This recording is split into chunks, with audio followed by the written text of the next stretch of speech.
I'm Summer. You're watching rAwTiMe. I'm here with Sarah Kay and Jimmy from Murphy's Law, and he's been kind enough to give us a moment of his time.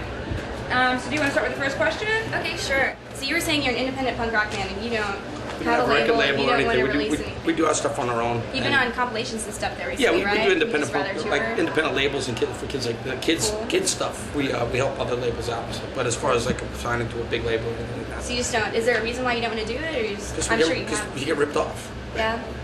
Cool. We make our own CDs and sell them. Too many people to pay out at the end of the day. Oh yeah. Well, you guys have a lot of fans anyway, so. Well, sometimes. Like a lot of my friends are coming to see you guys, not the other bands. Flattered. If I don't evaporate here, it's so freaking hot. And actually, they had a bunch of questions too. So I guess I'll start with what other people have told me to ask. My friend Steve wanted to know, what do you think about today's hardcore? Do you think it's kind of thuggish, kind of gangsterish? Do you think it's gotten away from like where it started when you started? Young guys together, which is primarily what hardcore is. There's no female hardcore bands, unfortunately. Young guys grouped together is always kind of a little pack mentality. So it's just the nature of the beast. I think it's primarily a lot of it's got a lot of metallic sound. That's why I'm reverting back to saying I'm into punk rock. I'm a hardcore punk rock band.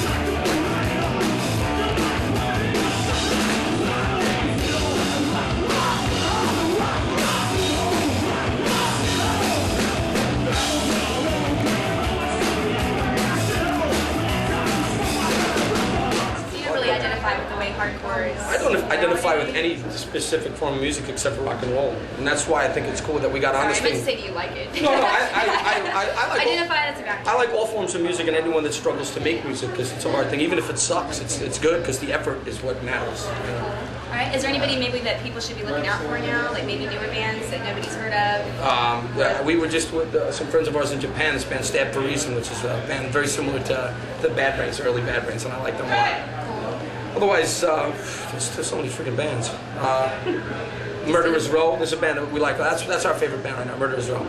Awesome. My friend Bob Riley out there. And that brings up like a kind of interesting question that we're asking a lot of bands. There's been rumors that CBGBs is closing, which is this legendary venue, and now they've got this line of merchandise that you get gadzooks and stuff. Do you have any opinions? Do you feel like it's long overdue? They should have closed with Vince Hyde, or I wish that Hilly the owner would have bought the building years ago, and he didn't. So unfortunately, NYU, which is New York University in Manhattan, is purchasing all the real estate in the area, and that's I think going to be one of the places to be purchased. I haven't played there in a long time, and every time I've played there, it's been a benefit for somebody. So when I want to make money in New York, I play at the Continental. But CBGBs is a landmark, and as far as the product thing with them, it's like look at Von Dutch. You got these people that don't even know who Von Dutch is, who's a very famous pinstripe. If you I had a CBGB shirt that I actually got there, and I think I lost it. But people always came up to me like, "Have you even been there?" And I was like, "You got the guy." But now I'm asking other people that, so I understand. But yeah, I actually did get my shirt. You got the Gotti son, the Gotti family. You got one of those kids wearing a CBGB. I've never seen CBGB. I mean, you're not even on a label, so obviously you don't. No. You don't like me that crap. No, then you see Clear Channel purchasing everything in the country, which is in one sense. Trying to make it sound independent, like I don't think. Well, it employs a lot of people and definitely polishes up a lot of these dodgy clubs that weren't being run properly, but also displaces a lot of people and doesn't give people the freedom to do what they want to do. They own pretty much every billboard and they own everything. Yeah. So, and they're buying up more and more. Well, where do you like to play in Texas? I mean, obviously we're here at Stubbs. Anywhere I get paid and get free beer and barbecue, so I like Stubbs. Yeah. This is a good room. Emos was nice to us. We played some other club on the other side of the road or whatever, and we didn't have a good experience there. So. Really? But you don't have to name any names. I don't even remember the name. It was some metal club, but we've had good times at Emos. Probably. Yeah. I bet it was the back room.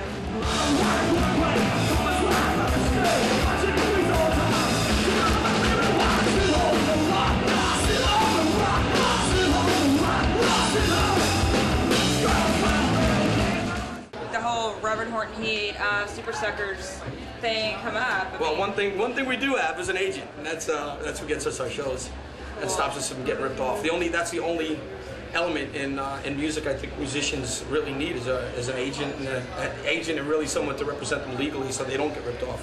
An agent just seeks out shows for us and actually gets us paid as opposed to ripped off, which happens with a lot of promoters and stuff. And like luckily for you guys, you've been around for so long. You don't 22 years. You don't need Well, I've been in the band 22 years. Everyone needs a little help. Well, you need, yeah, but I talked to, we'd have these bands from all over the place that we work with and interview, and then we have, and it's the Austin live music capital. So we have a lot of younger guys trying to make it big, and they're striving to be on a record label. They should and that's stop what trying they to make want. it big. Is there a problem? What advice do you have for that? Where they're just like, man, if I could just sign with the label. Stop trying to make it big. Now with digital technology, you can make 1,500. You can make 1,500 to 2,000 CDs. So you can make 2,000 CDs for about $1,500, Yeah. $10 a pop. Well, Do that's the like math. what we've been asking people. Like, Yeah. how do you feel about just the emergence of the internet as like a really huge tool for like finding music, downloading music? Downloading Do you music's care? good, but for 99 cents it's good. Not for free. That's do you?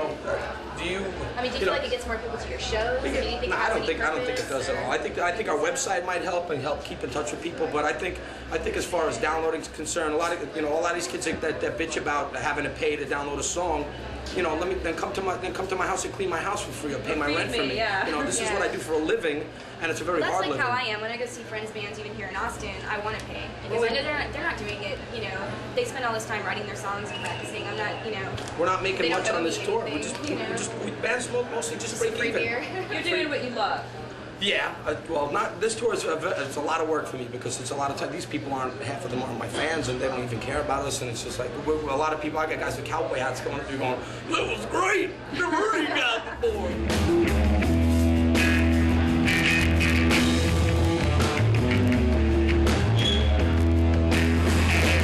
So a lot of bands are doing MySpace music profiles. Which is great. I think MySpace is a great format. Do you have one? Yeah. Yeah, I they do. have 3. Steve actually told me that. So. I have one for the shop, I have one for the band, and one for myself.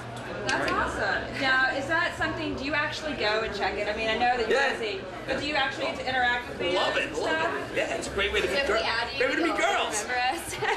Yeah, I love bands. I always have all those comments. Like, oh my God, I love you. I saw you in Dallas. It's nice. It's a form of communication, and it's an independent form of communication. It's really cool. I think it's really And it's free. Yeah, and as people communicating and making friends with each other is a good thing. Right. In this world of people killing each other and blowing each other up right now, and being afraid. Awesome. So, where do you see yourself in the next, 5 years with the band? Are you still going to be touring? Are you still... Older and crippler.